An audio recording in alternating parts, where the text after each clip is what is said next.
Well, thank you very much, everybody. It's really an honor. Speaker Johnson, Vice President Vance, First Lady of the United States,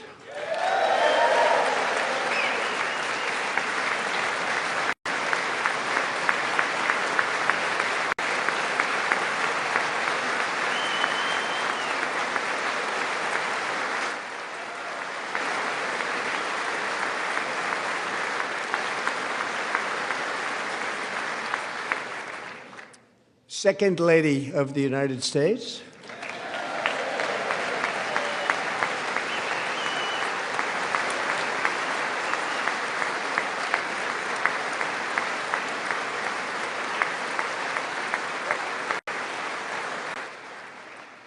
members of Congress, and my fellow Americans.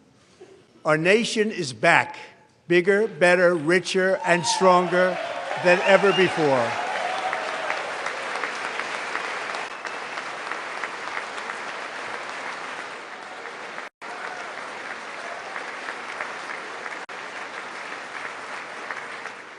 Less than 5 months from now, our country will celebrate an epic milestone in American history, the 250th anniversary of our glorious American independence. This July 4th, we will mark 2.5 centuries of liberty and triumph, progress and freedom in the most incredible and exceptional nation ever to exist on the face of the earth. And you've seen nothing yet. We're going to do better and better and better. This is the golden age of America.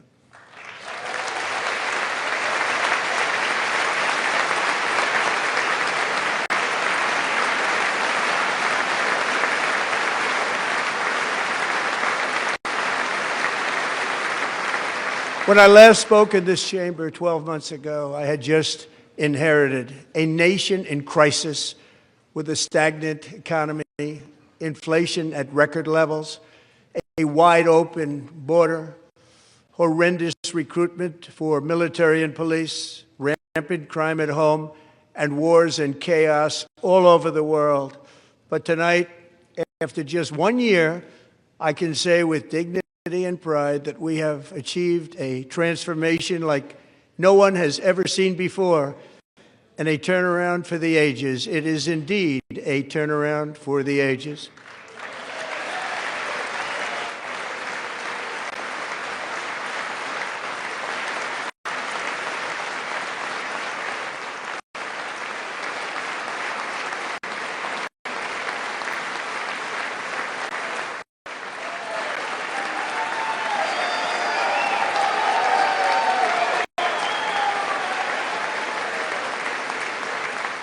And we will never go back to where we were just a very short time ago. We're not going back. Today, our border is secure.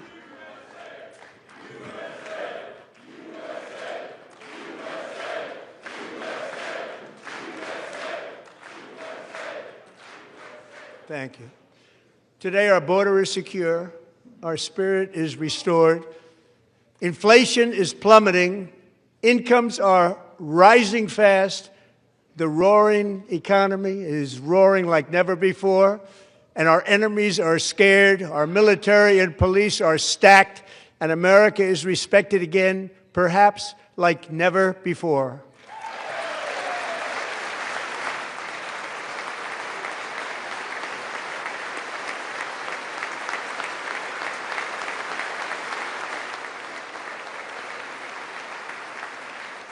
After 4 years in which millions and millions of illegal aliens poured across our borders, totally unvetted and unchecked, we now have the strongest and most secure border in American history by far.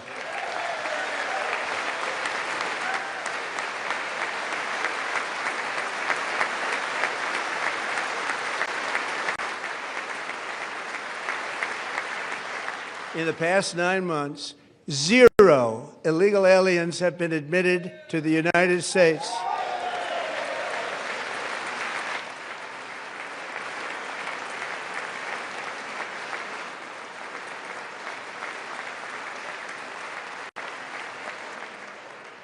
but we will always allow people to come in legally, people that will love our country and will work hard to maintain our country.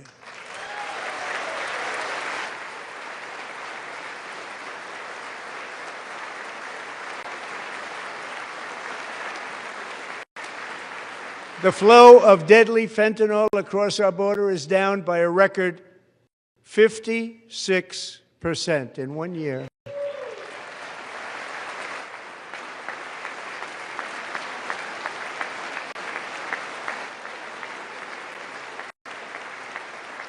And last year, the murder rate saw its single largest decline in recorded history. This is the biggest decline, think of it, in recorded history, the lowest number in over 125 years, year 1900. In fact, substantially before my wonderful father, I had a wonderful father, Fred, before he was born, substantially before he was born.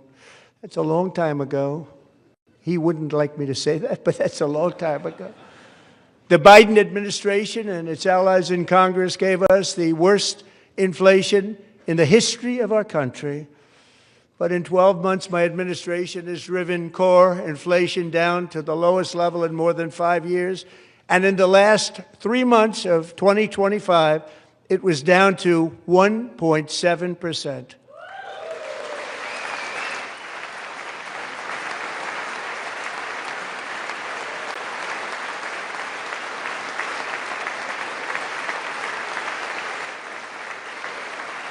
Gasoline, which reached a peak of over $6 a gallon in some states under my predecessor, it was quite honestly a disaster, is now below $2.30 a gallon in most states, and in some places, $1.99 a gallon. And when I visited the great state of Iowa just a few weeks ago, I even saw $1.85 a gallon for gasoline.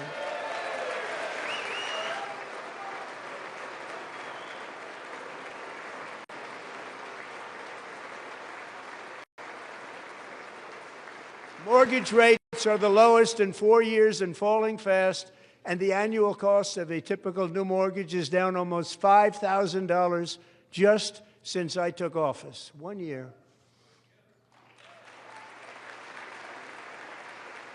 And low interest rates will solve the Biden-created housing problem while at the same time protecting the values of those people who already own a house that really feel rich for the first time in their lives. We want to protect those values. We want to keep those values up. We're going to do both. And we are going to keep it that way. The stock market has set 53 all-time record highs since the election. Think of that, 1 year. Boosting pensions, 401ks, and retirement accounts for the millions and millions of Americans. They're all gaining. Everybody's up, way up. In 4 long years, the last administration got less than $1 trillion in new investment in the United States. And when I say less, substantially less. In 12 months, I secured commitments for more than $18 trillion pouring in from all over the globe.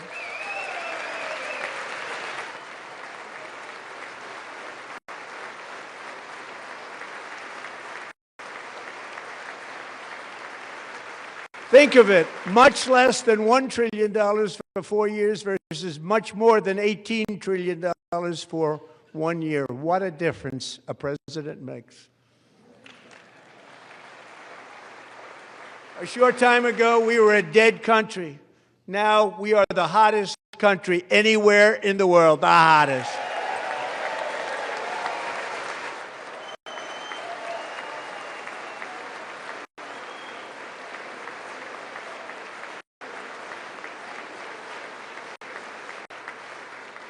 As thousands of new businesses are forming and factories, plants, and laboratories are being built, we have added 70,000 new construction jobs in just a very short period of time. It's getting bigger and bigger and stronger. Nobody can believe what they're watching. American oil production is up by more than 600,000 barrels a day, and we just received from our new friend and partner, Venezuela, more than 80 million barrels of oil.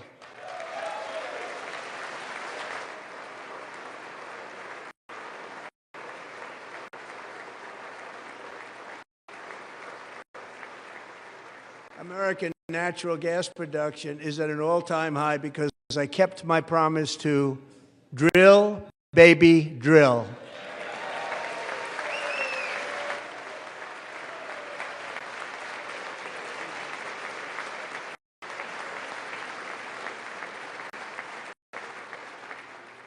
More Americans are working today than at any time in the history of our country. Think about that. Any time in the history of our country, more working today, and 100% of all jobs created under my administration have been in the private sector.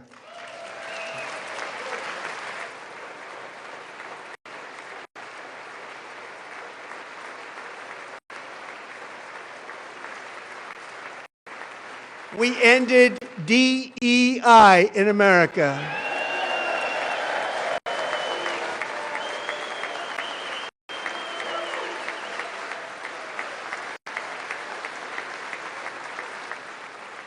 We cut a record number of job-killing regulations, and in 1 year we have lifted 2.4 million Americans, a record, off of food stamps.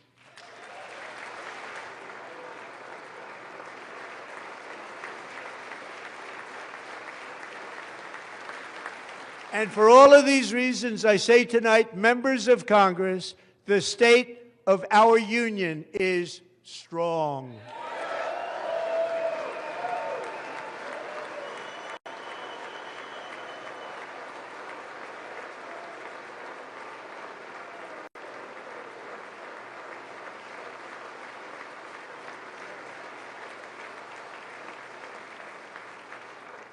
Our country is winning again. In fact, we're winning so much that we really don't know what to do about it. People are asking me, please, please, please, Mr. President, we're winning too much. We can't take it anymore. We're not used to winning in our country. Until you came along, we're just always losing, but now we're winning too much. And I say, no, no, no, you're going to win again. You're going to win big. You're going to win bigger than ever. And to prove that point, here with us tonight is a group of winners who just made the entire nation proud. The men's gold medal Olympic hockey team. Come on in.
Go ahead. They do.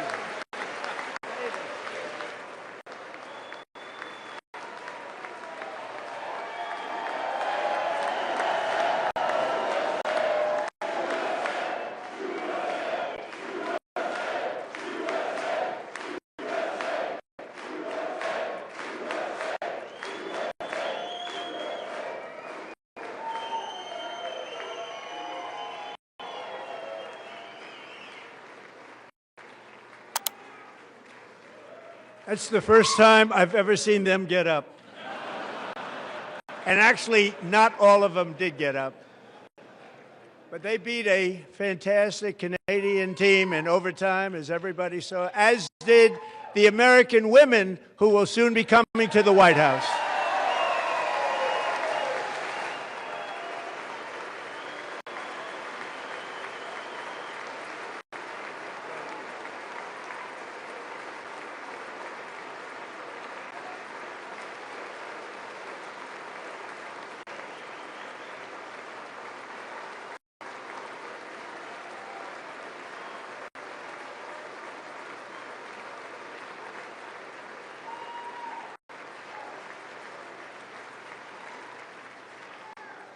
They were in the Oval Office before. And I just want to say a second very big congratulations to Team USA. But I have to say that, and I told them this, and we took a vote of the team. I said, anybody votes no, I'm not doing it. So they stood there, and they weren't about to say no, because I've never seen a goaltender play as well as goalie Connor Hellebuck.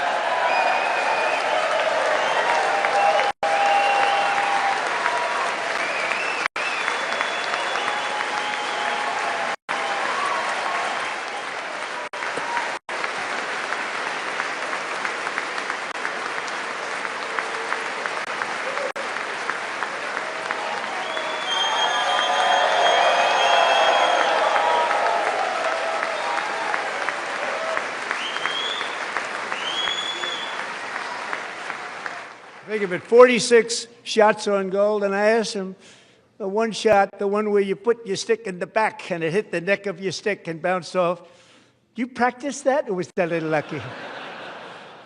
He refused to answer that question. But I just want to tell you that the members of this great hockey squad will be very happy to hear, based on their vote and my vote, and in this case my vote was more important, that I will soon be presenting Connor with our highest civilian honor, which we will be given, and which has been given to many athletes over the years. But when I say many, not too many, like 12, it's called the highest civilian honor in our country, the Presidential Medal of Freedom.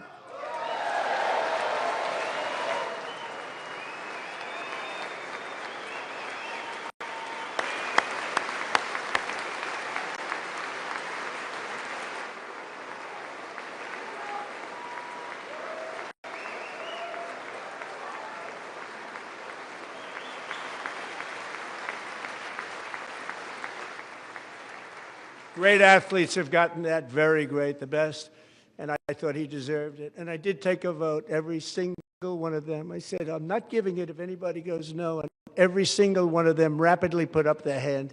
So I want to thank you. What a special job you did. What special champions you are. Thank you very much.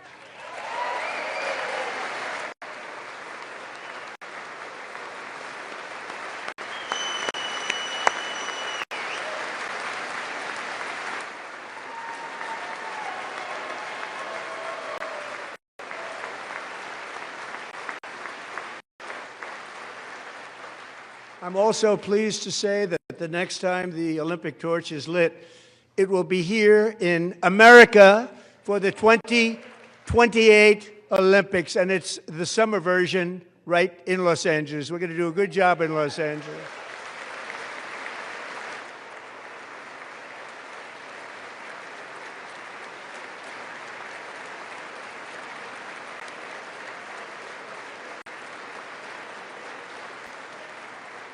And Los Angeles is going to be safe, just like Washington, D.C. is now one of the safest cities in the country.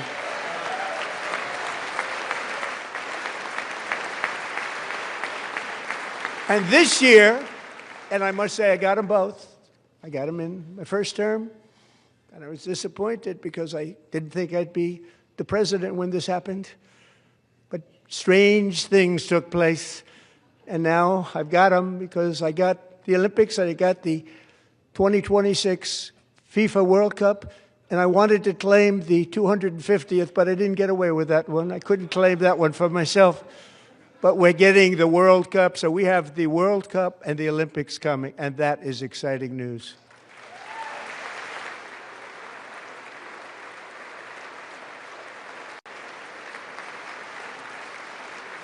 So this will be a year to celebrate our country and the heroes who have kept it free. Men like Buddy Taggart. At age 17, Buddy volunteered to defend America in World War II, serving in the Pacific under the great General Douglas MacArthur. He fought bravely in the famous Battle of Manila, worked so hard. He was badly wounded and almost killed by enemy machine guns in Luzon. And 81 years ago this month, he liberated the largest internment camp in the Philippines, one of the largest anywhere in the world. But he earned many honors, including a Purple Heart and a Bronze Star, came home, started a family, and tonight he is in the gallery looking forward to July 4th, 2026, his 100th birthday.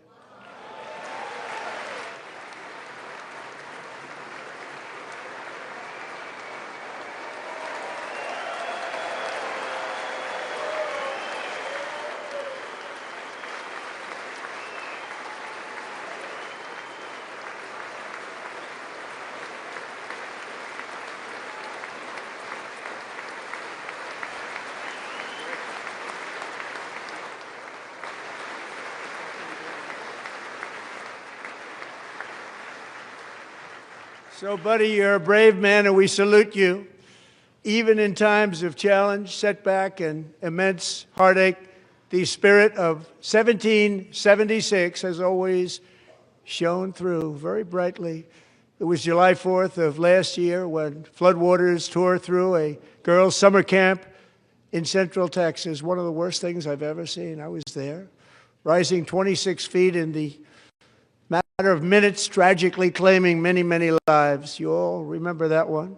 As the waters threatened to sweep her away, 11-year-old Millie Kate McClelland closed her eyes and prayed to God. She thought she was going to die.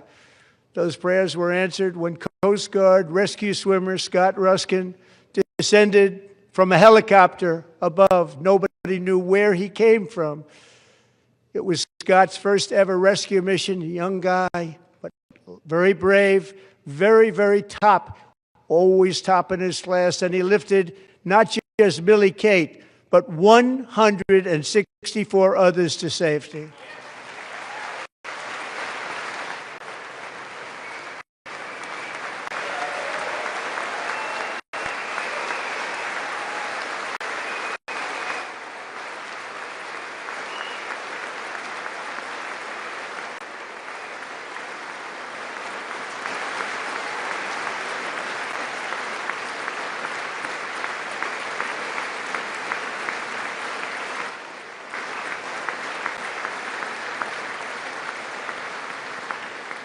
People watched Scott from a distance, and they couldn't believe what they were seeing. The winds were blowing, the rain was pouring, everything was going, and that rapid water, nobody's ever seen anything like it. They said, wow, that's something.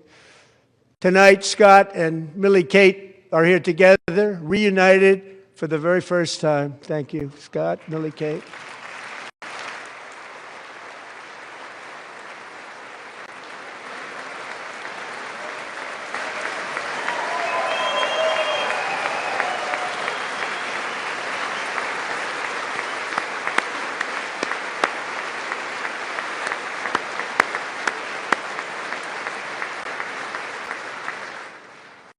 And Petty Officer Ruskin, I'm pleased to inform you that I am now awarding you the Legion of Merit for extraordinary heroism, which is what it was, extraordinary heroism. Thank you.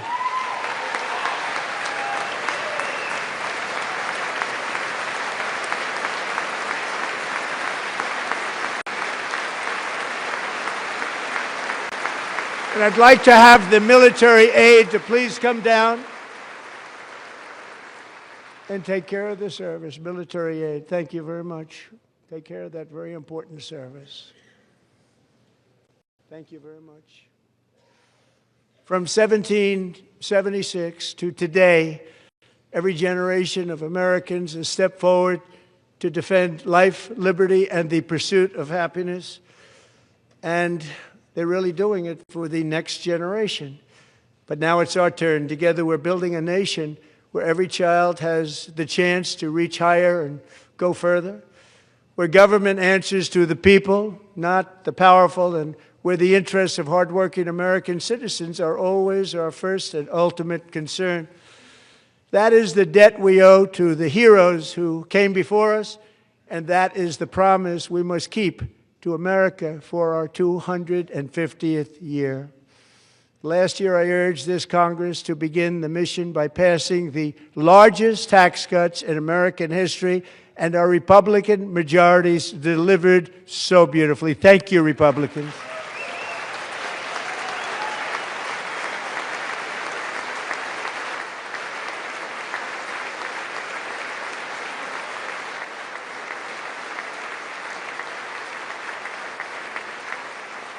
All Democrats, every single one of them, voted against these really important and very necessary massive tax cuts.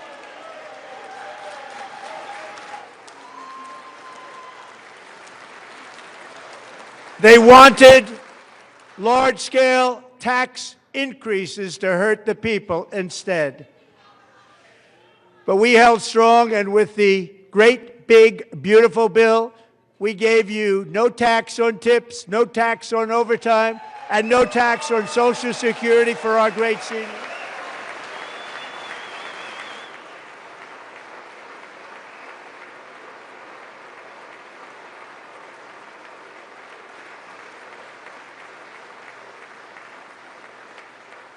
And we also made interest on auto loans tax deductible the first time, but only if the car is made in America.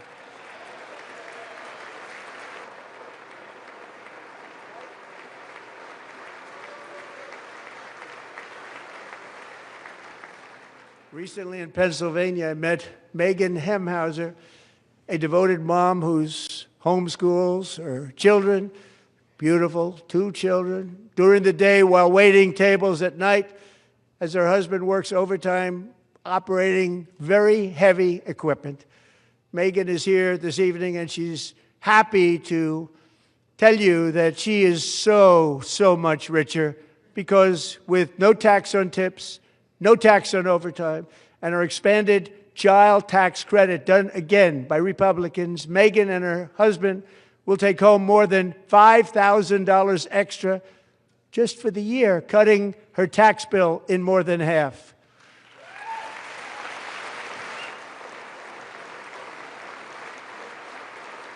Megan, please stand up. We're fighting for you, Megan. Thank you, Megan. Thank you, Megan. We're fighting for you, Megan. Under our bill, parents like Megan can also activate their children's brand new Trump accounts. And I didn't name it. I did not name it. I did not name that.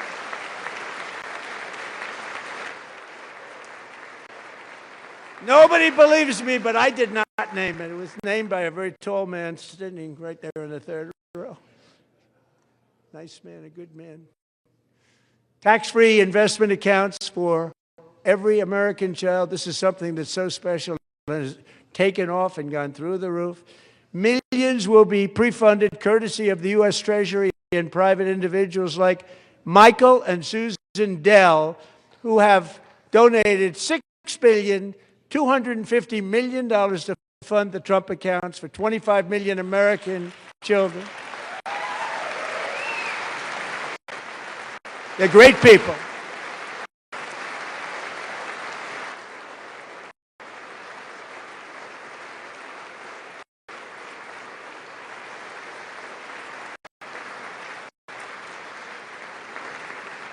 You know, I asked Michael Dell, how do you make all that money? He said, well, I just sat on my dorm in school, and I made computers, and I'd sell them to people, and I just kept selling and selling and selling, and pretty amazing story. That's called the American dream. He sold a lot of computers, a lot of those laptops, so I congratulate him on that, but I really thank him and Susan, as well as others like Brad Gerstner, a very tremendous guy. He was behind it right from the beginning. Brad Gerstner. Thank you, Brad.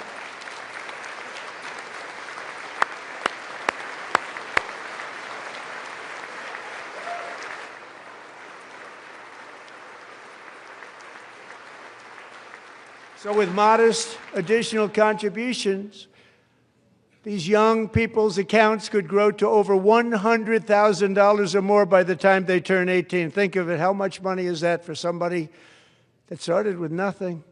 Over $100,000, could be much more than that.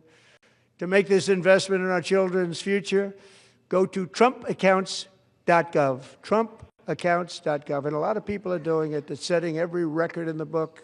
It's popular. They knew what it was going to take. I'm so proud of them. I'm so proud of the people that got it started. And now it's just taken off. One of the primary reasons for our country's stunning economic turnaround, the biggest in history, where the Dow Jones broke 50,000 4 years ahead of schedule, and the S&P hit 7,000, where it wasn't supposed to do it for many years, were tariffs. I used these tariffs, took in hundreds of billions of dollars to make great deals for our country, both economically and on a national security basis. Everything was working well. Countries that were ripping us off for decades are now paying us hundreds of billions of dollars. They were ripping us so badly, you all know that. Everybody knows it. Even the Democrats know it. They just don't want to say it. And yet these countries are now happy, and so are we. We made deals. The deals are all done. And they're happy. They're not making money like they used to, but we're making a lot of money. There was no inflation, tremendous growth. And the big story was how Donald Trump called the economy correctly, and 22 Nobel Prize winners in economics didn't. They got it totally wrong. They got it really wrong. And then just 4 days ago, an unfortunate ruling from the United States Supreme Court. It just came down. It came down. Very unfortunate ruling. But the good news is that almost all countries and corporations want to keep the deal that they already made, right, Scott? Knowing that the legal power that I, as president, have to make a new deal could be far worse for them, and therefore they will continue to work along the same successful path that we had negotiated before the Supreme Court's unfortunate involvement. So despite the disappointing ruling, these powerful, country-saving, it's saving our country, the kind of money we're taking in, peace-protecting. Many of the wars I settled was because of the threat of tariffs. I wouldn't have been able to settle them without. Will remain in place under fully approved and tested alternative legal statutes. And they have been tested for a long time. They're a little more complex, but they're actually probably better, leading to a solution that will be even stronger than before. Congressional action will not be necessary. It's already time-tested and approved.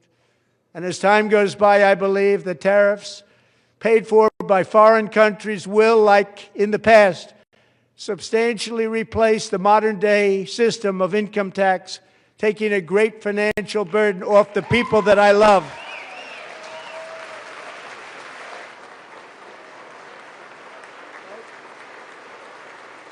Right?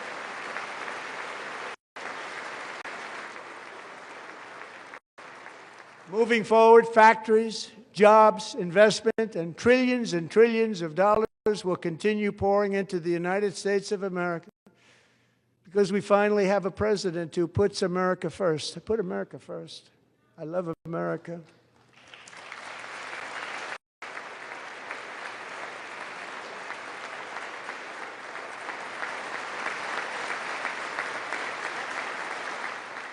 For decades before I came along, we had the exact opposite. From trade to healthcare, from energy to immigration, everything was stolen and rigged in order to drain the wealth out of the productive, hardworking people who make our country great, who make our country run. Under Biden and his corrupt partners in Congress and beyond, it reached a breaking point with the Green New scam, open borders for everyone. They poured in by the millions and millions from prisons, from mental institutions. They were murderers, 11,888 murders. They came into our country. You allowed that to happen. And record-setting inflation that cost the typical family $34,000 in just a speck of time. Now the same people in this chamber who voted for those disasters suddenly used the word affordability, a word. They just used it. Somebody gave it to them, knowing full well that they caused and created the increased prices that all of our citizens had to endure. You caused that problem. You caused that problem.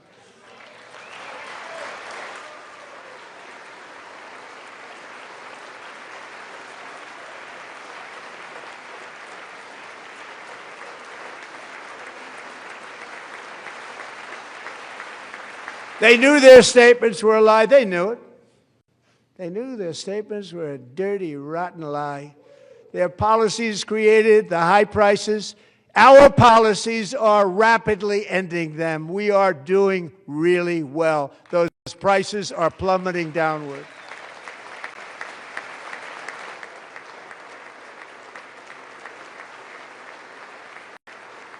The price of eggs is down 60%. Madam Secretary, thank you. The cost of chicken, butter, fruit, hotels, automobiles, rent is lower today than when I took office by a lot. And even beef, which was very high, is starting to come down significantly. Just hold on a little while. We're getting it down. And soon you will see numbers that few people would think were possible to achieve just a short time ago. Nobody can believe when they see the kind of numbers, and especially energy, when they see energy going down to numbers like that, they cannot believe it. It's like another big tax cut. I'm also confronting one of the biggest ripoffs of our times, the crushing cost of health care caused by you. Since the passage of the Unaffordable Care Act, sometimes referred to as Obamacare, big insurance company has gotten rich. It was meant for the insurance companies, not for the people. With our government giving them hundreds and hundreds of billions of dollars a year as their stock prices soared 1,000, 1,200, 1,400, and even 1,700%, like nothing else. That's why I introduced the great health care plan. I want to stop all payments to big insurance companies and instead give that money directly to the people so they can buy their own health care, which will be better health care at a much lower cost.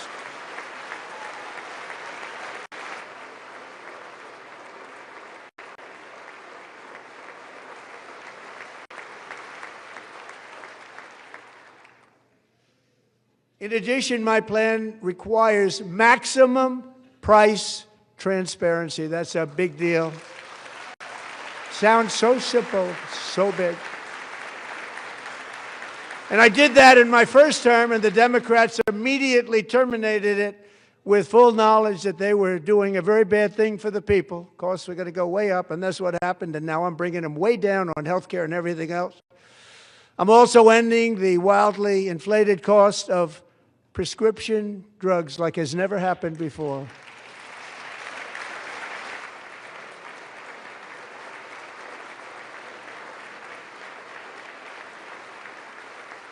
Other presidents tried to do it, but they never could. They tried.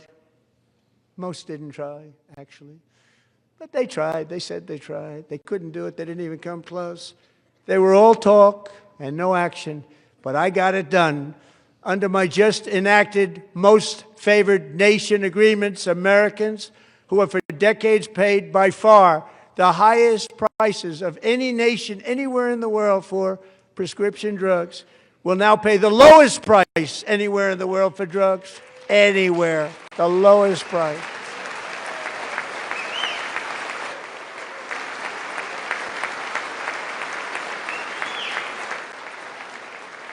So in my first year of the second term, should be my third term, but strange things happen. I took prescription drugs, a very big part of health care, from the highest price in the entire world to the lowest. That's a big achievement. The result is price differences of 300, 400, 500, 600% and more.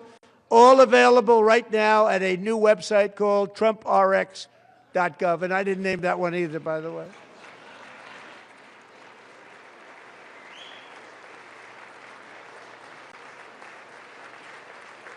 And here tonight is the very first customer ever to get that big discount, and it is big. Catherine Rayner. For 5 years, she and her husband have struggled with infertility, and they turned to IVF. One drug has been costing Catherine $4,000 to purchase. But a few weeks ago, she logged onto the Trump RX website and got that same drug that cost $4,000, got it for under $500, a reduction of much more, actually, than $3,500. Catherine, we are all praying for you, and you're going to be a great mom.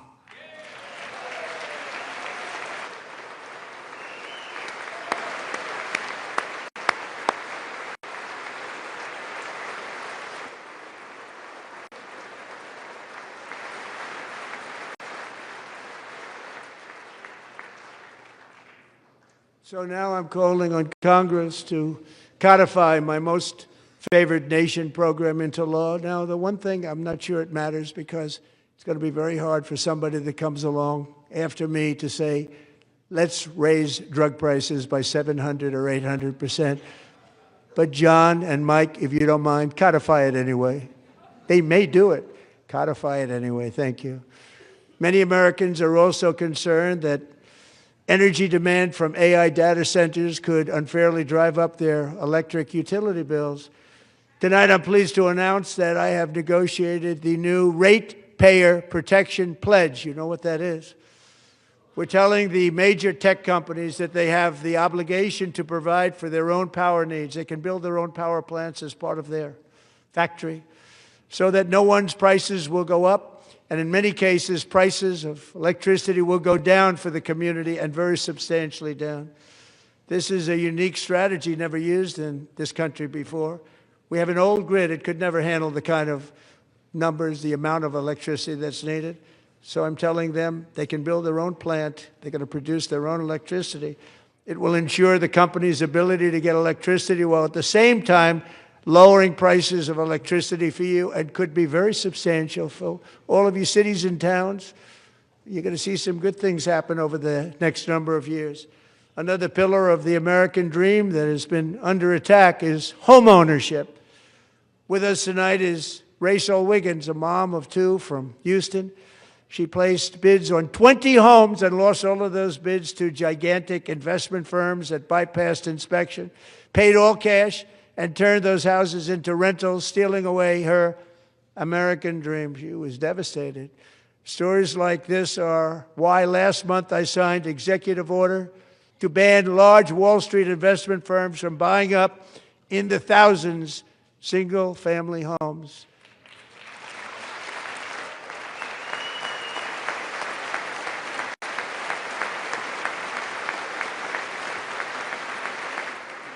And now I'm asking Congress to make that ban permanent, because homes for people, really, that's what we want. We want homes for people, not for corporations. Corporations are doing just fine. Rachel, thank you very much. Good luck with your home. You'll get one soon.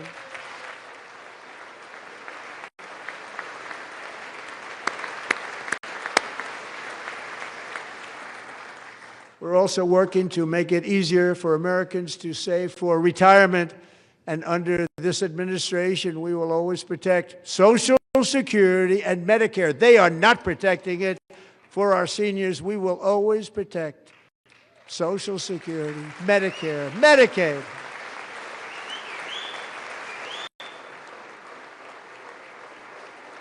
Since I took office, the typical 401k balance is up by at least $30,000. That's a lot of money. We have millions and millions of people, because the stock market has done so well, setting all those records. Your 401ks are way up.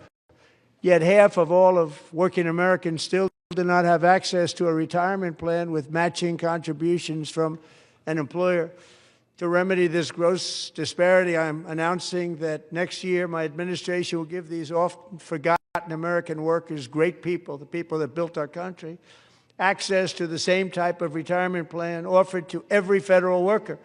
We will match your contribution with up to $1,000 each year. As we ensure that all Americans can profit from a rising stock market, let's also ensure that members of Congress cannot corruptly profit from using insider information.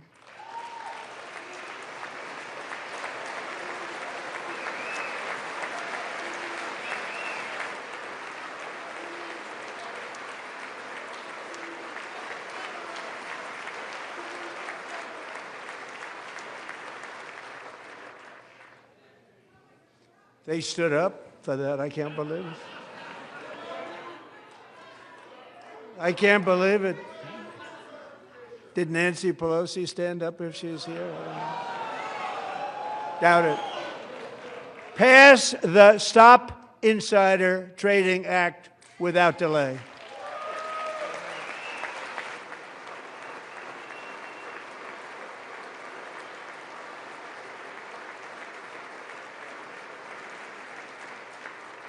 I wasn't sure if anybody, even on this side, was going to applaud for that. I'm very impressed. Thank you. I'm very impressed.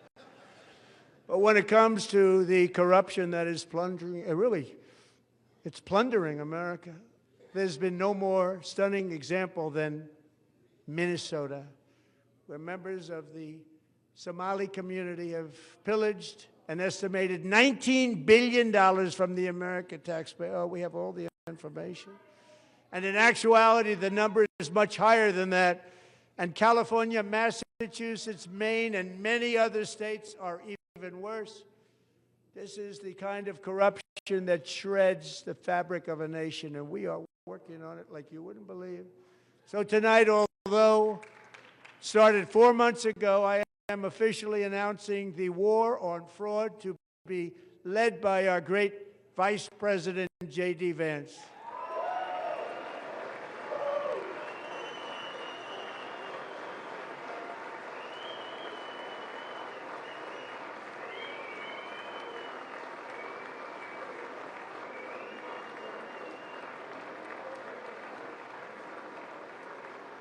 He'll get it done. If we're able to find enough of that fraud, we will actually have a balanced budget overnight. It'll go very quickly.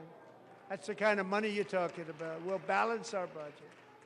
The Somali pirates who ransacked Minnesota remind us that there are large parts of the world where corruption and lawlessness are the norm, not the exception. Importing these cultures through unrestricted immigration and open borders brings those problems right here to the USA. And it is the American people who pay the price in higher medical bills, car insurance rates, rent, taxes, and perhaps most importantly, crime. We will take care of this problem. We're going to take care of this problem. We are not playing games. Delilah.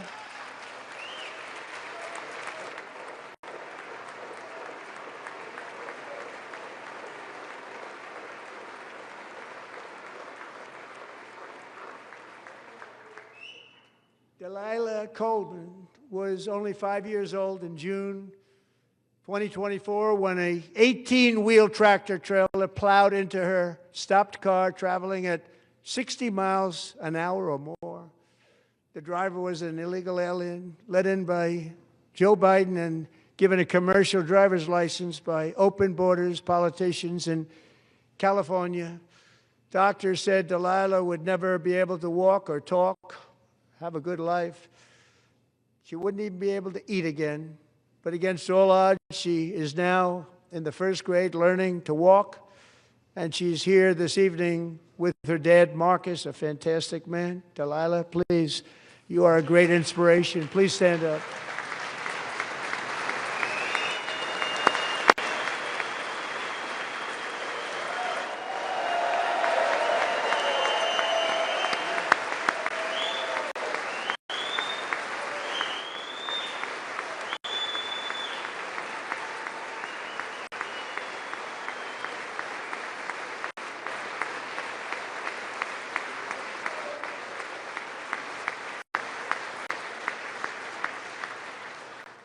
Thank you, Delilah. Many, if not most, illegal aliens do not speak English and cannot read even the most basic road signs as to direction, speed, danger, or location. That's why tonight I'm calling on Congress to pass what we will call the Delilah Law, barring any state from granting commercial driver's licenses to illegal aliens.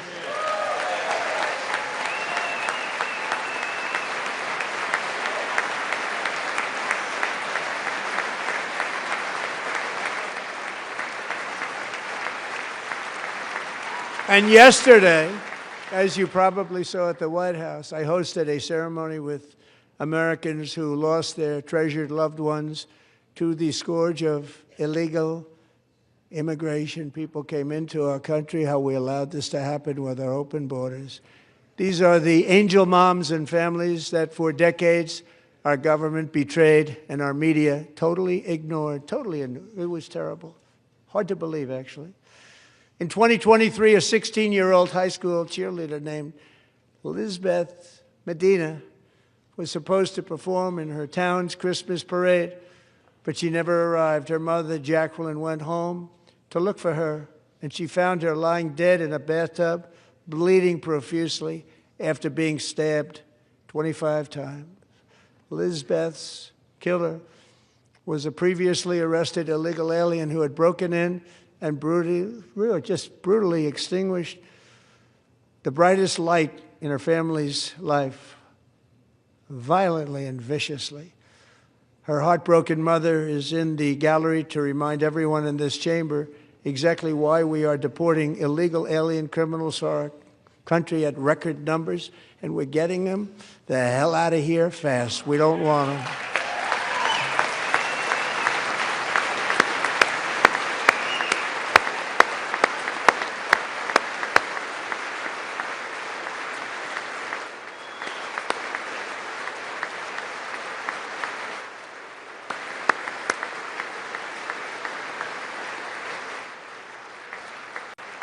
Thank you very much, Jacqueline. Thank you. We can never forget that many in this room not only allowed the border invasion to happen before I got involved, but indeed they would do it all over again if they ever had the chance. If they ever got elected, they would open up those borders to some of the worst criminals anywhere in the world. The only thing standing between Americans and a wide open border right now is President Donald J. Trump and our great Republican patriots in Congress. Thank you. Thank you.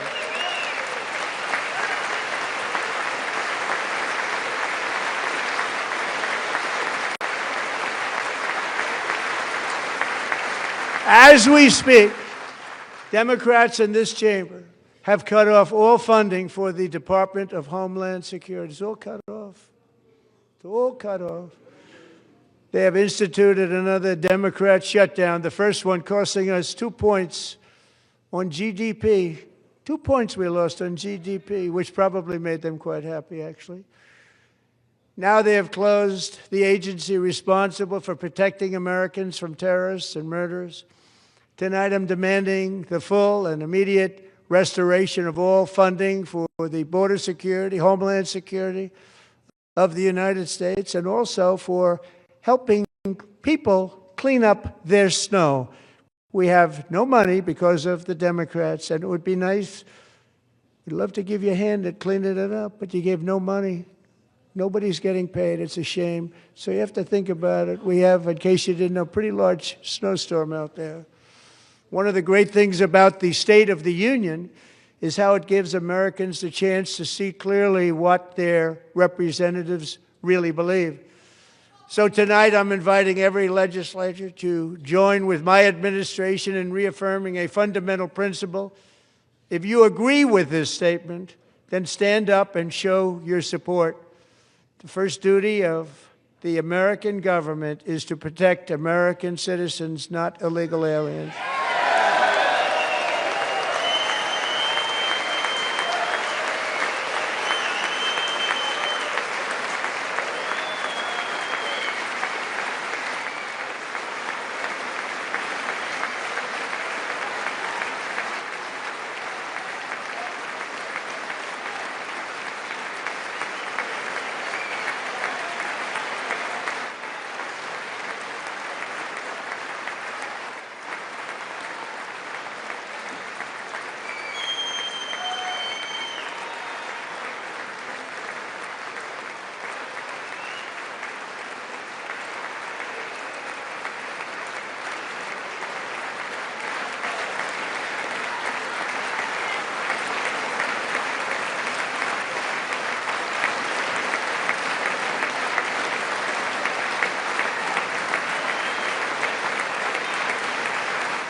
Isn't that a shame? You should be ashamed of yourself not standing up.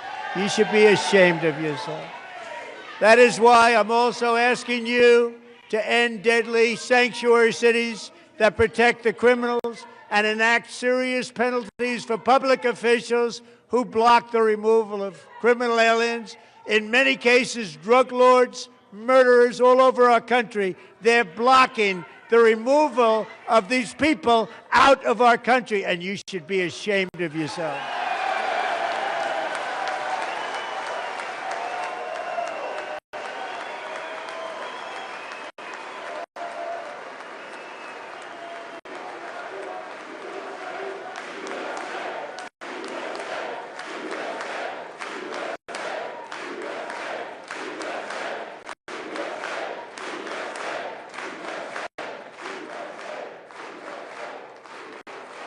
And perhaps most importantly, I'm asking you to approve the Save America Act.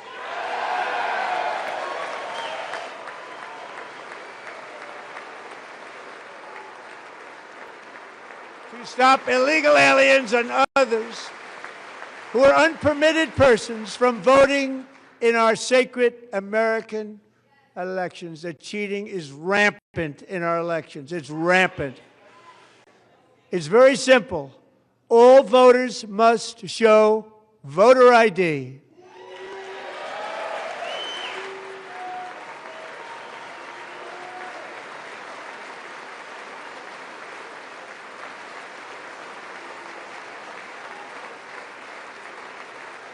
All voters must show proof of citizenship in order to vote.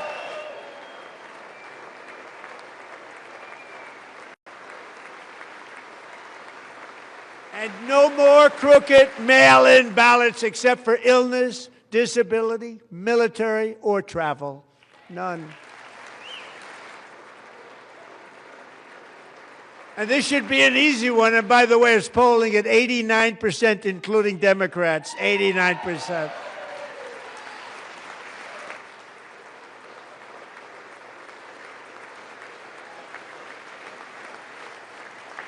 And even the new communist mayor of New York City, I think he's a nice guy, actually.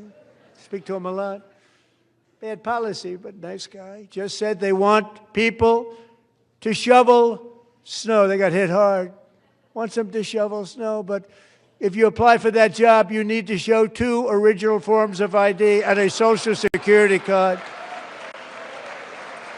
Yet they don't want identification for the greatest privilege of them all, voting in America. No, it's no good. No good. Both Republicans and Democrats overwhelmingly agree on the policy that we just enunciated. And Congress should unite and enact this common sense, country-saving legislation right now, and it should be before anything else happens.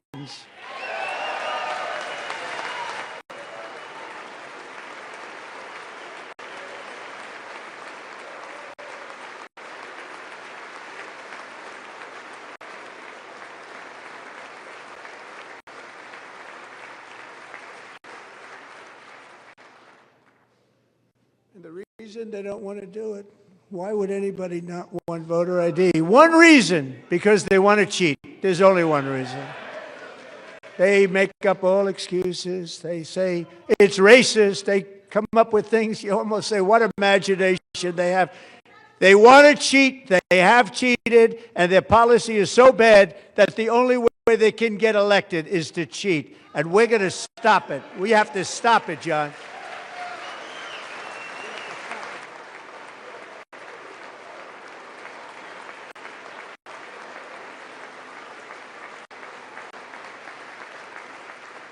And here is one more opportunity to show common sense in government. In the gallery tonight are Sage Blair and her mother, Michelle.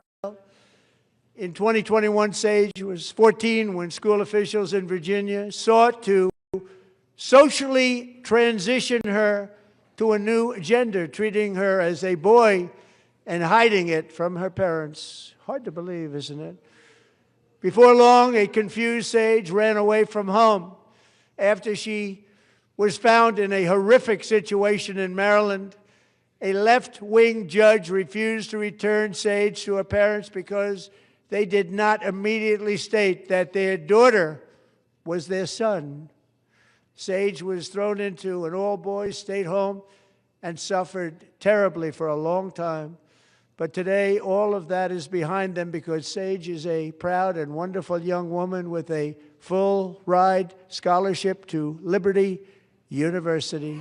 Sage and Michelle, please stand up.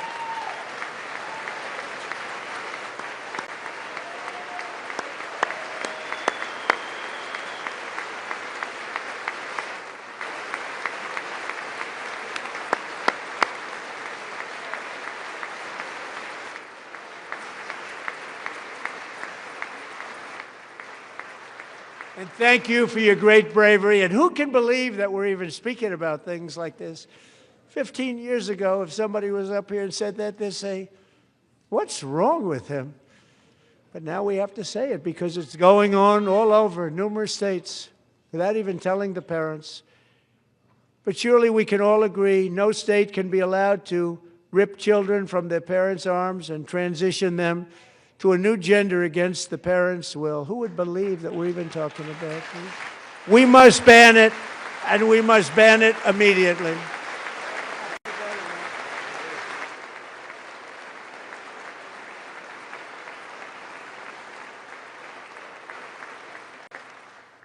Look, nobody stands up. These people are crazy, I'm telling you. They're crazy.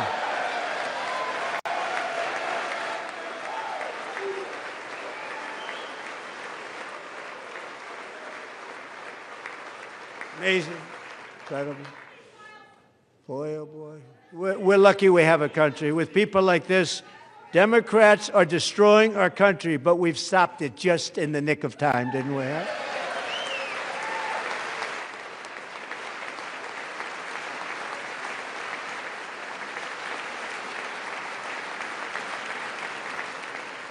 No one cares more about protecting America's youth than our wonderful First Lady, now a movie star. She's a movie star. Can you believe it? Who would have believed that?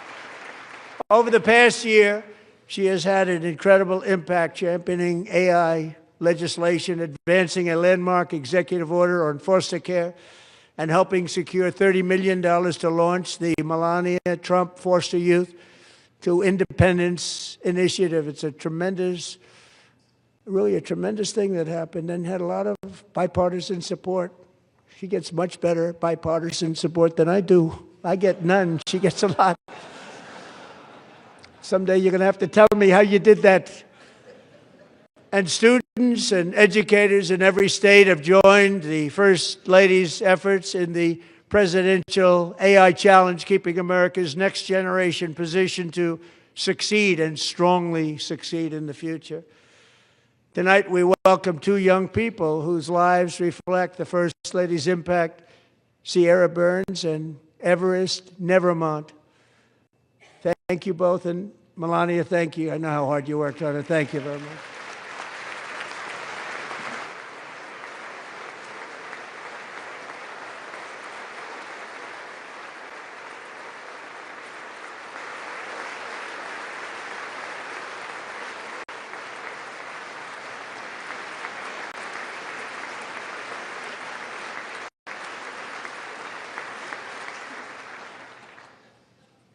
I'm very proud to say that during my time in office, both the first 4 years and in particular this last year, there has been a tremendous renewal in religion, faith, Christianity, and belief in God.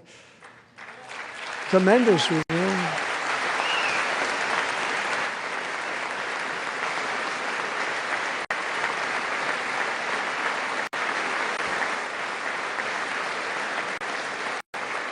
This is especially true among young people, and a big part of that had to do with my great friend, Charlie Kirk, a great guy, great man.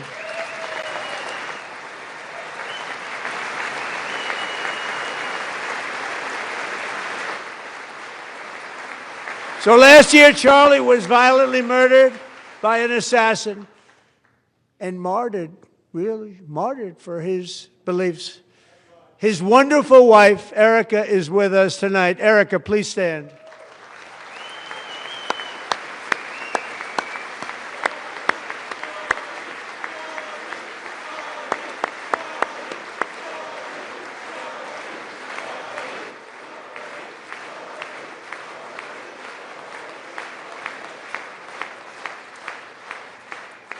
Thank you, Erica. Been through a lot. In Charlie's memory, we must all come together to reaffirm that America is one nation under God, and we must totally reject political violence of any kind.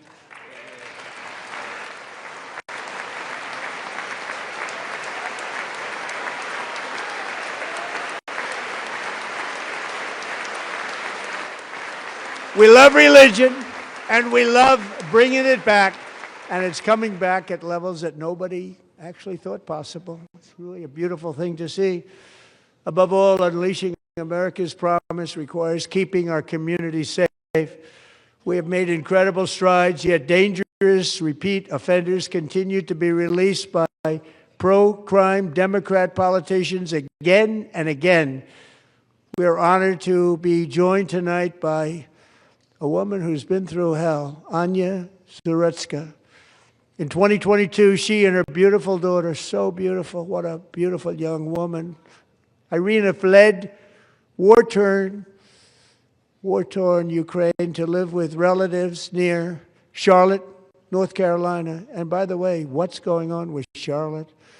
Last summer, 23-year-old Irina was riding home on the train when a deranged monster who had been arrested over a dozen times and was released through no cash bail, stood up and viciously slashed a knife through her neck and body. No one will ever forget. There were people on that train. No one will ever forget the expression of terror on Irina's face as she looked up at her attacker in the last seconds of her life. She died instantly. She had escaped a brutal war only to be slain by a hardened criminal, set free to kill in America, came in through open borders. Mrs. Zarutska, tonight I promise you we will ensure justice for your magnificent daughter, Irina.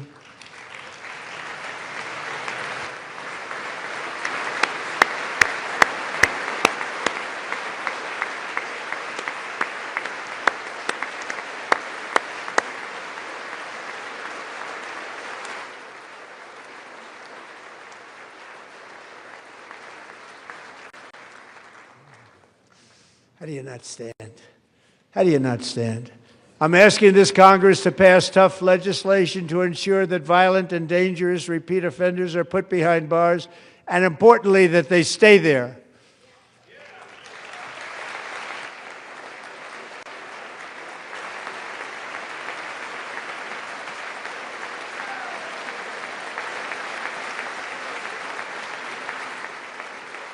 Starting last summer, I deployed our National Guard and federal law enforcement to restore law and order to our most dangerous cities, including Memphis, Tennessee, big success, New Orleans, Louisiana, big success, and our nation's capital itself, Washington, D.C., where we have almost no crime anymore in Washington, D.C. How did that happen?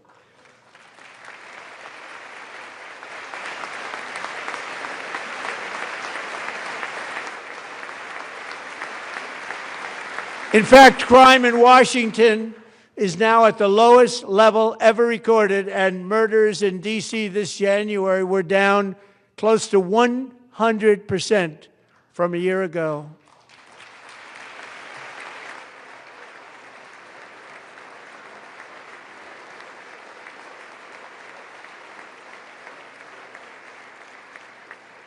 They don't like to hear that. One of sick people, one of the brave service members who helped achieve this stunning turnaround was 20-year-old West Virginia Army National Guard Specialist Sarah Beckstrom. After a 4-month deployment, she voluntarily extended her service, and her rank was going to be lifted. She was doing so well. They were so proud of her. But the very next day, she was on patrol near the White House when she was ambushed and shot in the head by a terrorist monster from Afghanistan. Shouldn't have been in our country. And all because she wore the uniform of our nation, she was shot. He traveled here because he didn't like people wearing our uniform. He was sick and deranged, shouldn't have been in our country. Sarah Beckstrom died in order to defend our capital, and we are honored to be joined by her wonderful parents, Gary and Evalie. Your daughter was a true American patriot, and she will be greatly missed. She was a great person. I saw reports on her. They've never seen anything like it.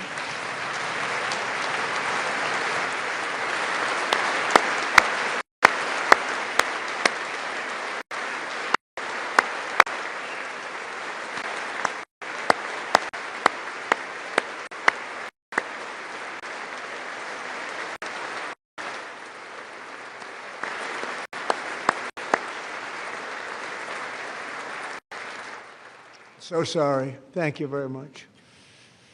She's a great young lady. I saw reports that were like, perfect. She was perfect. Serving alongside Sarah that day was Staff Sergeant Andrew Wolf. The terrorist shot Andrew in the head, and no one thought he could possibly make it. The two of them, Sarah and Andrew, both shot violently in the head. Neither was expected to make it. They weren't even given a chance, except his wonderful mother, named Melody, who I spoke to the same night, and she was so positive. The doctors thought that Andrew was gone, but his mother said, no, Mr. President, Andrew will be fine. He's going to make it. I've never seen anything like it. I mean, he was given almost no chance. She said, I have no doubt, sir, he's going to be okay. This was a conversation that I had with her that night, with her son laying helplessly in bed, blood all over.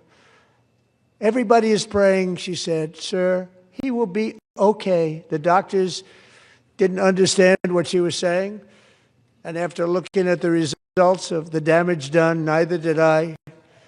She was so strong and conclusive that even Andrew's great father felt she didn't really understand the gravity of the situation. But she turned out to be right. Right, Melody? She turned out to be right.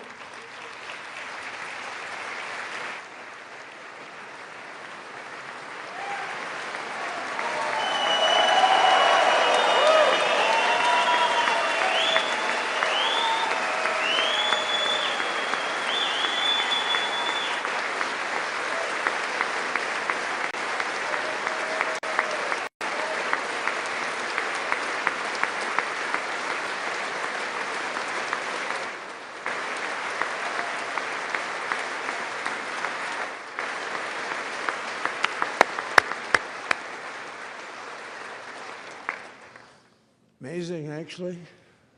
I said, where does this woman come from? She's the most positive person I've ever met. With God's help, Andrew has battled back from the edge of death, and we're talking about the edge of death, on his way to a miraculous recovery. He's got a little work to do, but he's doing great. Nice to see you. He's a good-looking guy. Nice to see you. Thanks, Andrew. Thank you very much.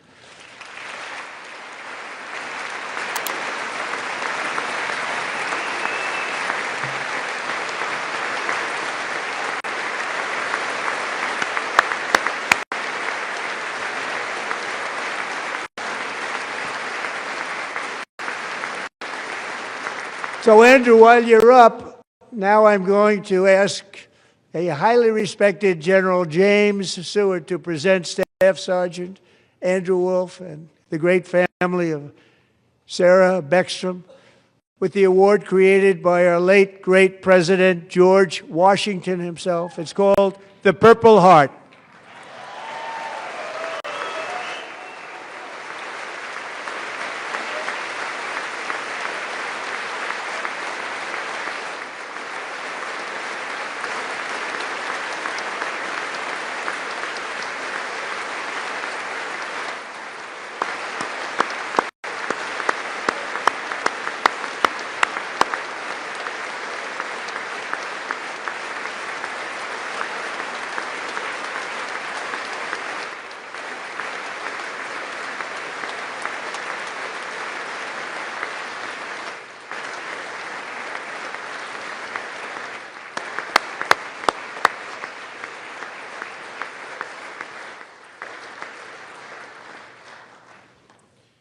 We love you all.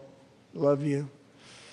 We're proudly restoring safety for Americans at home, and we are also restoring security for Americans abroad. Our country has never been stronger. In my first 10 months, I ended 8 wars, including Cambodia. Isn't it funny? Sick people. Cambodia and Thailand, Pakistan and India. Would have been a nuclear war. 35 million people said the Prime Minister of Pakistan would have died if it were not for my involvement. Kosovo and Serbia, Israel and Iran, Egypt and Ethiopia, Armenia and Azerbaijan, the Congo and Rwanda, and of course the war in Gaza, which proceeds at a very low level. It's just about there. And I want to thank Steve Witkoff and Jared Kushner for your help. Thank you, Steve. Thank you, Jared.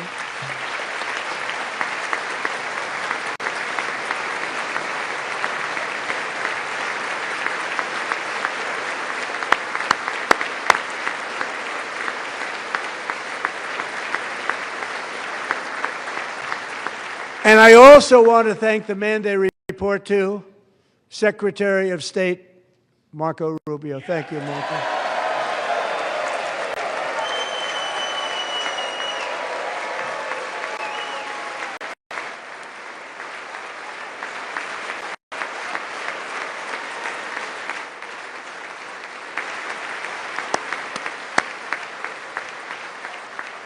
People are like you.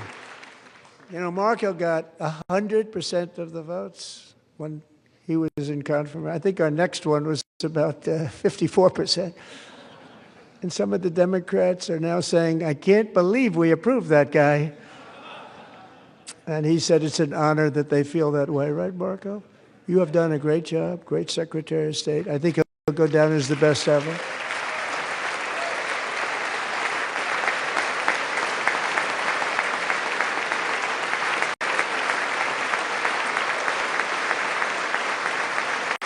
Under the ceasefire I negotiated, every single hostage, both living and dead, has been returned home. Can you believe that?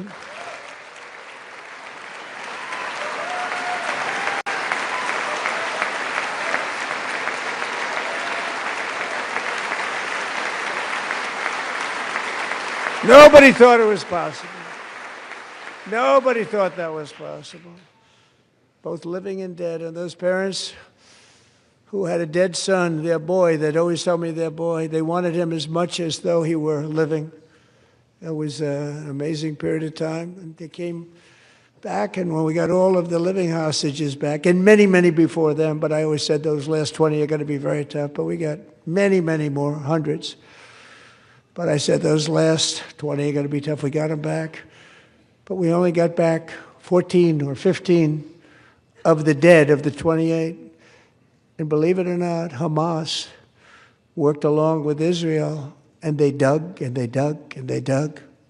It's a tough thing to do, going through bodies all over, passing up 100 bodies sometimes for each one that they found. Tough job. And they finally got it back to 27.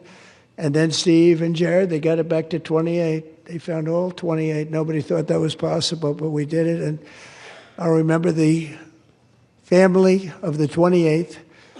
They were so grieved, but they were so happy as it's possible to be. They had their boy back.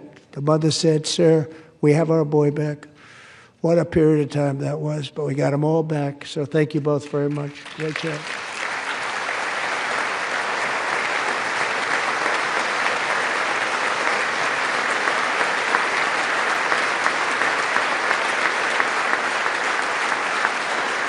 And we're working very hard to end the 9th war, the killing and slaughter between Russia and Ukraine, where 25,000 soldiers are dying each and every month. Think of that, 25,000 soldiers are dying a month.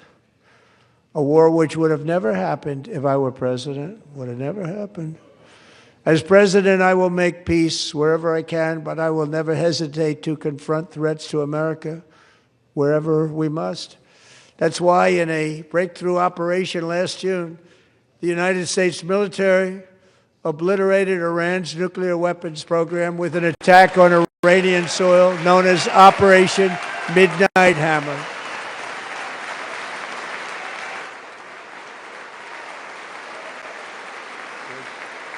Good.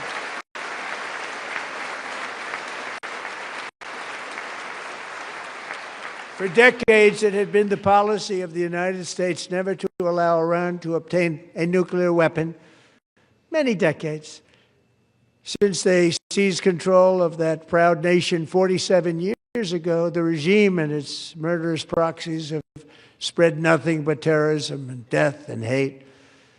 They've killed and maimed thousands of American service members and hundreds of thousands and even millions of people with what's called roadside bombs. They were the kings of the roadside bomb. And we took out Soleimani. I did that during my first term. Had a huge impact. He was the father of the roadside bomb.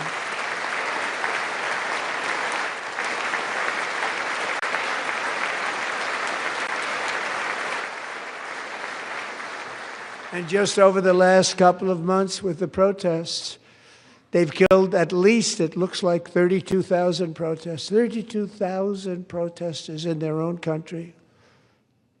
They shot them and hung them. We stopped them from hanging a lot of them with the threat of serious violence. But this is some terrible people. They've already developed missiles that can threaten Europe and our bases overseas, and they're working to build missiles that will soon reach the United States of America. After Midnight Hammer, they were warned to make no future attempts to rebuild their weapons program, and in particular, nuclear weapons. Yet they continue. They're starting it all over. We wiped it out, and they want to start all over again, and are at this moment again pursuing their sinister ambitions. We are in negotiations with them. They want to make a deal, but we haven't heard those secret words. We will never have a nuclear weapon. My preference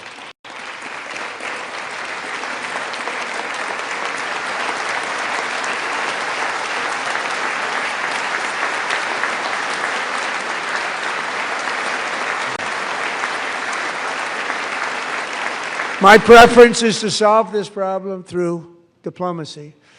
But one thing is certain, I will never allow the world's #1 sponsor of terror, which they are by far, to have a nuclear weapon. Can't let that happen.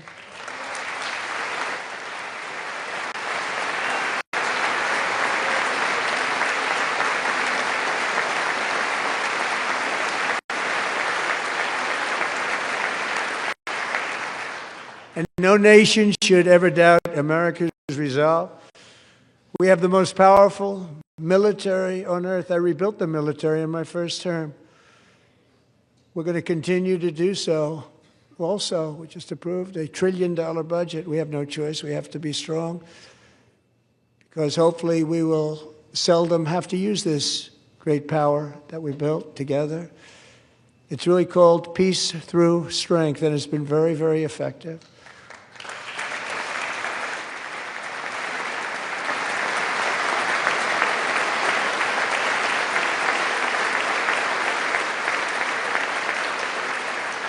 So thanks to Republicans in Congress, we're investing that record number of dollars, have no choice, in the United States Armed Forces.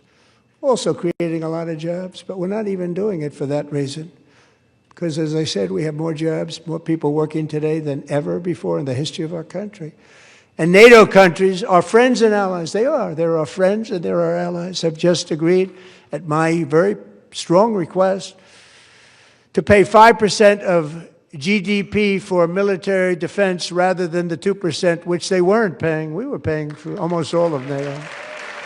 Now they're paying 5 as opposed to not paying 2.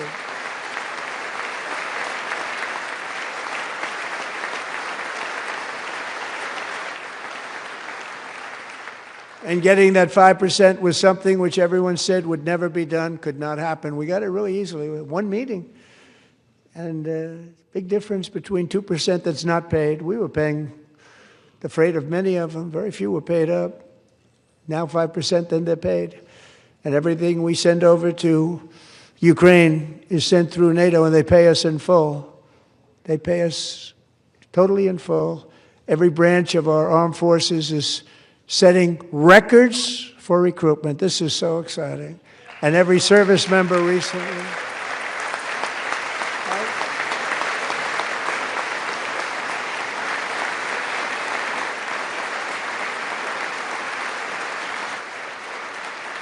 And every service member recently received a warrior dividend of $1,776.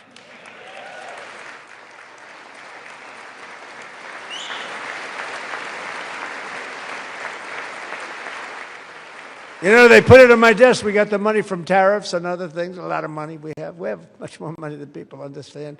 Have to rebuild that program a little bit, but it won't take long. But we got the money, and it was $1,775, and they wanted my approval. And I said, what's the number? $1,775. I said, wait a minute. For one more dollar, we can have $1,776. It's going to I said, we're going to figure that. I never asked anybody if we could afford it. One more dollar, I said $1,776. And I said, that's good. And I'll tell you what, our military, that was 4 months ago, our military, I never see a person in the military that doesn't thank me for it, so we're honored to do it. They deserve it. And we call it 1776. It was great. And we love our military. We love our law enforcement. We love our firemen. You know, the firemen don't get mentioned enough. We love our firemen. We're also...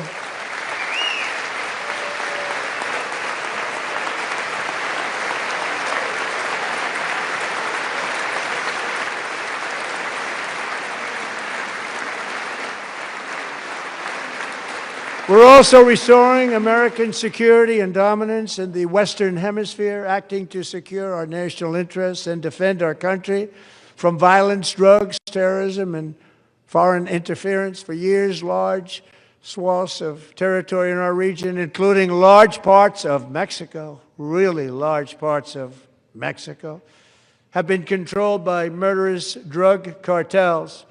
That's why I designated these cartels as foreign terrorist organizations, and I declared illicit fentanyl as a weapon of mass destruction.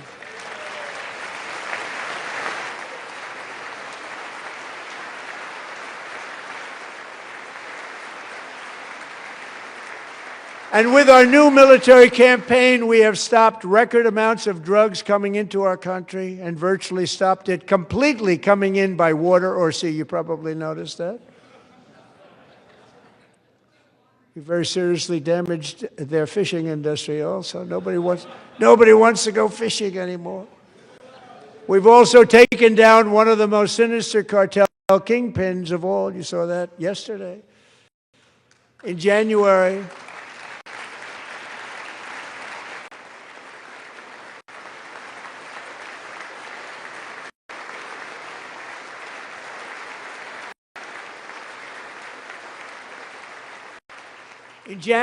elite American warriors carried out one of the most complex, spectacular feats of military competence and power in world history. No one's seen anything like it. Foreign leaders, I won't tell you who, called me, and they said, very impressive, very good.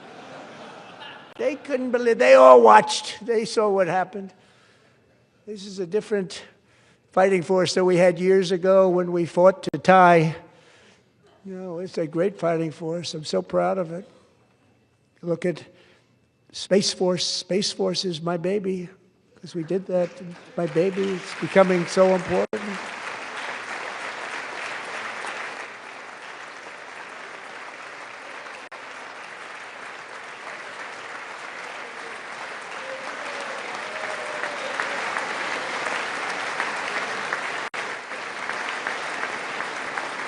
And America's armed forces overwhelmed all defenses and utterly defeated an enemy, good fighters, to end the reign of outlaw dictator Nicolas Maduro and bring him to face American justice.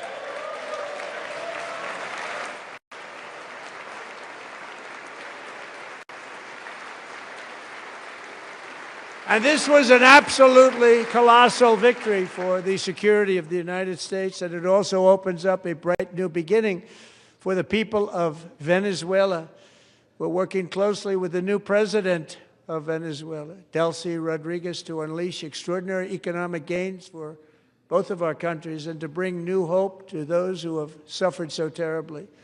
They really did suffer. With us tonight is Alejandro Gonzalez. She grew up in a tight-knit Venezuelan family and was especially close to her beloved uncle Enrique. But after Enrique ran for office and opposed Maduro, he was kidnapped by Maduro's security forces and thrown into the regime's really infamous prison in Caracas. Alejandro feared she would never see her uncle again. She feared for her own life also.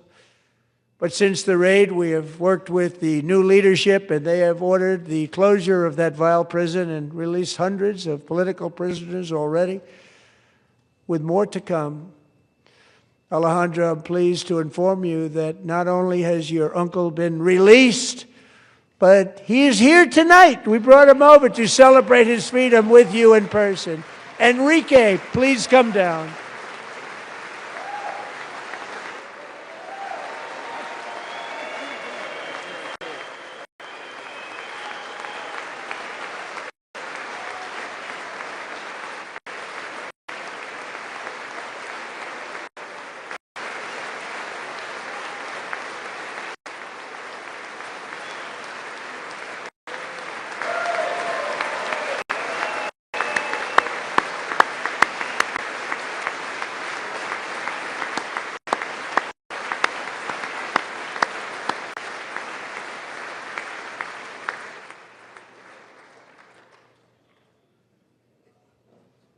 Thank you, Enrique. Have a good time.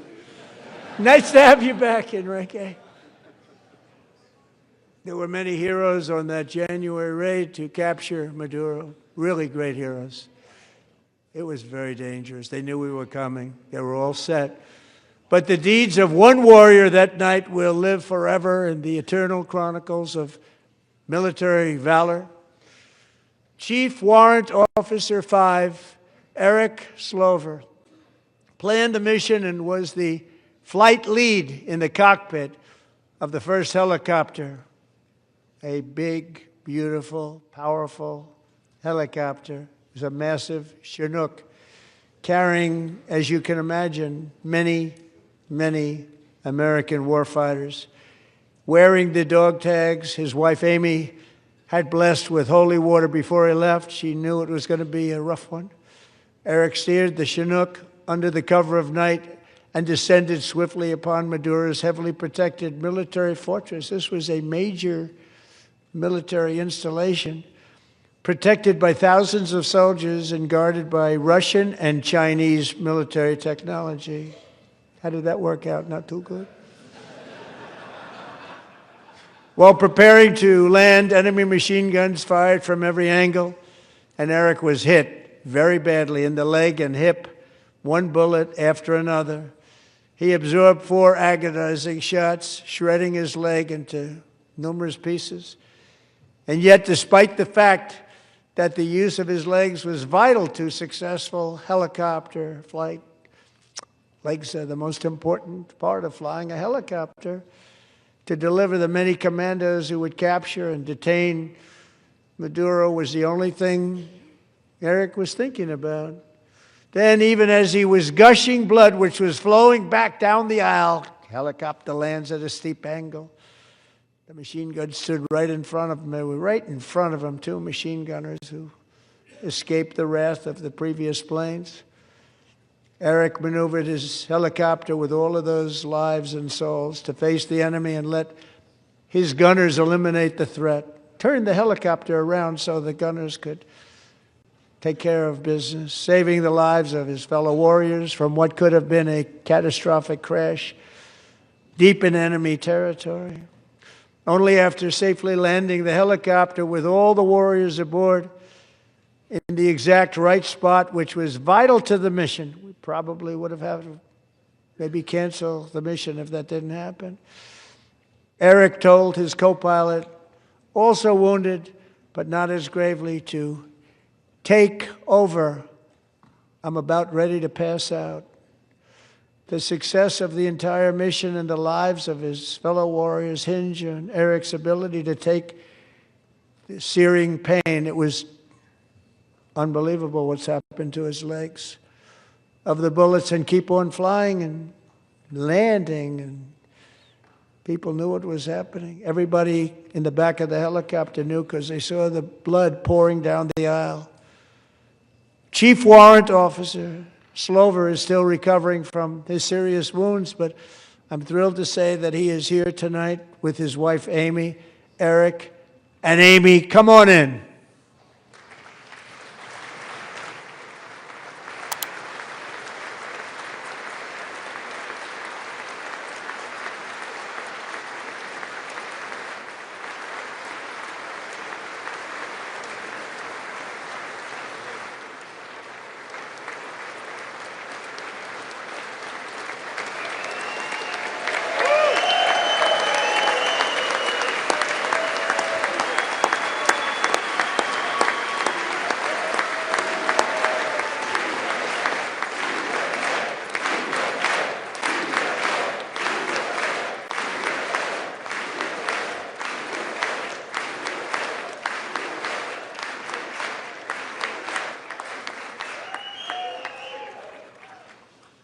So we have a surprise for Eric and Amy. In recognition of Eric's actions above and beyond the call of duty, I would now like to ask General Jonathan Braga to present Chief Warrant Officer Slover with our nation's highest military award, the Congressional Medal of Honor.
Well, thank you very much, Eric and Amy.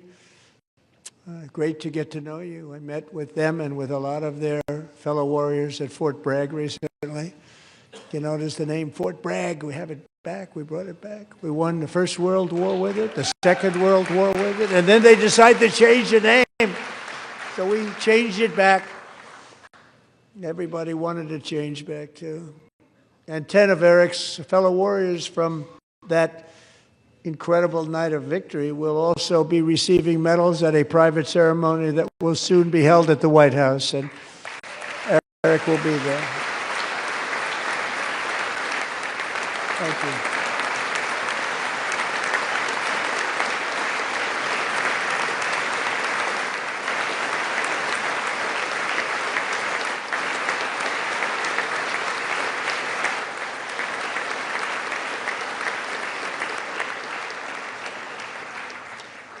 Thank you, Eric. That's a big one. Tonight we've celebrated many truly extraordinary American patriots, but there is one last living legend to honor before we go. He is one more heroic American aviator, Navy fighter pilot. Royce Williams served in World War II, Korea, Vietnam, flying more than 220 missions. In the skies over Korea in 1952, Royce was in the dogfight of a lifetime, legendary dogfight. Flying through blizzard conditions, his squadron was ambushed by 7 Soviet fighter planes. It was his first aerial combat of the war, and despite being massively outnumbered and outgunned, Royce led the takedown of 4 enemy jets and almost destroyed the others, vanquishing his adversaries while taking 263 bullets to his own plane and being seriously hurt. His story was secret for over 50 years. He didn't even want to tell his wife, but the legend grew and grew. But tonight, at 100 years old, this brave Navy captain is finally getting the recognition he deserves.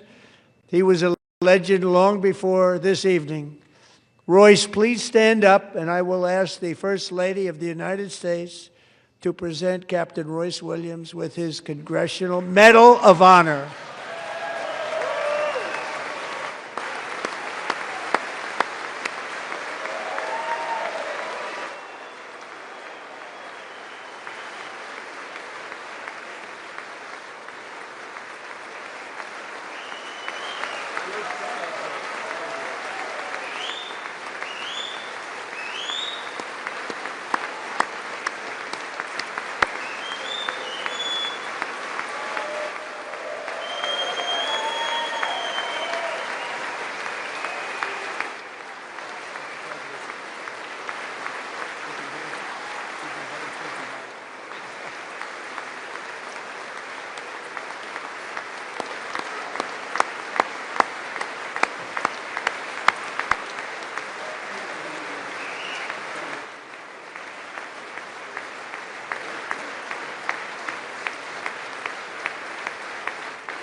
Thank you, Royce, and thank you, Eric.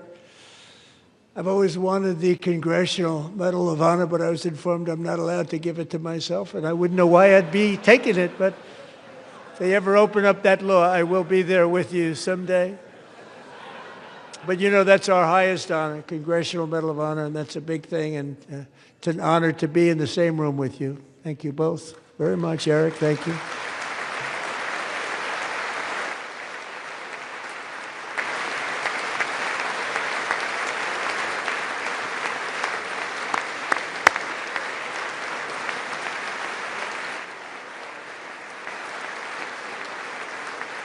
Thank you. 250 years is a long time in the life of a nation, but in another sense, it's really a mere moment in the eye of history. 2 of the gentlemen we met in the gallery this evening took their first breaths 1 century ago, 100 years before that, on July 4th, 1826, the author of the Declaration of Independence, brilliant, Thomas Jefferson, drew his last breath. Just a single long human lifespan separates the giants who declared and won our independence from the heroes who stand among us tonight. Everything our nation has done, everything we have achieved, has been the work of those few great lifetimes. In those brief chapters, Americans built this nation from 13 humble colonies into the pinnacle of human civilization and human freedom, the strongest, wealthiest, most powerful, most successful nation in all of history. Americans ventured out across the daunting and dangerous continent. We carved paths through an unforgiving wilderness. settled a boundless frontier, and tamed the beautiful but very, very dangerous Wild West. From empty marshes and wide open plains, we raised up the world's greatest cities. Together we mastered the world's mightiest industries and shattered history's monstrous tyrannies. And we liberated millions from the chains of fascism, communism, oppression, and terror. Americans lifted humanity into the skies on the wings of aluminum and steel. And then we launched mankind into the stars on rockets powered by sheer American will and unyielding American pride. We wired the globe with our ingenuity. We captivated the planet with American culture. And now we are pioneering the next great American breakthroughs that will change the entire world. All of this and so much more is the enduring legacy, unmatched glory of the hardworking patriots who built and defended this country and who still carry the hopes and freedoms on all of humanity's backs. For years they were forgotten, betrayed, and cast aside. But that great betrayal is over, and they will never be forgotten again. Because when the world needs courage, daring, vision, and inspiration, it is still turning to America. And when God needs a nation to work his miracles, he knows exactly who to ask. There is no challenge Americans cannot overcome, no frontier too vast for us to conquer, no dream too bold for us to chase, no horizon too distant for us to claim. For our destiny is written by the hand of providence, and these first 250 years were just the beginning. From the rugged border towns of Texas to the heartland villages of Michigan, from the sun-kissed shores of Florida to the endless fields of the Dakotas, and from the historic streets of Philadelphia to right here in our nation's capital, Washington, D.C., the golden age of America is upon us. The revolution that began in 1776 has not ended. It still continues because the flame of liberty and independence still burns in the heart of every American patriot.